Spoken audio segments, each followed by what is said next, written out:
Hello everyone, আজকে চলে আসলাম review নিয়ে। রেসিপি নয়, সবাই বাঁধাকপি ভাজি করতে পারে, কিন্তু কোন বাঁধাকপিটা আমার কাছে খুব ভালো লাগে, সবুজটা না বেগুনিটা? অবশ্যই দোনোটাই স্বাস্থ্যের জন্য উপকারী এবং স্বাদে গুণে সেম। আমি প্রথমে বাঁধাকপিটার রেসিপিটা আপনাদেরকে বলে দিচ্ছি আমি কিভাবে রান্না করলাম।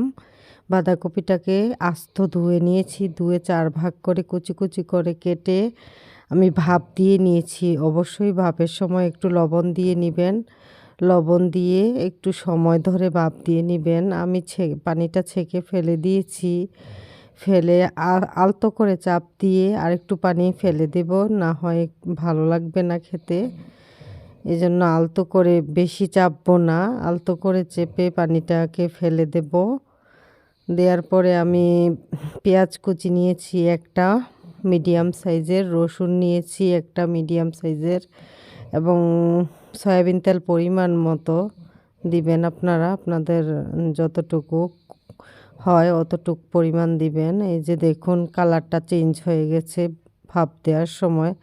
ভাপ দেওয়ার আগে অনেক সুন্দর ছিল কালারটা, ভাপ দেওয়ার পরে একটু লাল লাল টাইপ চলে আসে কালার। এখন আমি লবণ অ্যাড করে দিব, আধা চা চামচ লবণ দিয়ে দিলাম, আধা চা চামচ হলুদ দিব, আর কিছু দিব না, এবং 4-5টা কাঁচামরিচ দিয়ে দিব। মাঝখান দিয়ে একটু কেটে নিয়েছি। আমি ঢাকনা দিয়ে 10 মিনিট রান্না করে নিব, ভালো করে একটু চেক করে নেব সিদ্ধ হয়েছে কি না। মিডিয়াম টু লো হিটে রান্নাটা রেখেছি, চুলার ফ্লেমটা। এখন ধনিয়া পাতা দিয়ে উঠিয়ে নিব।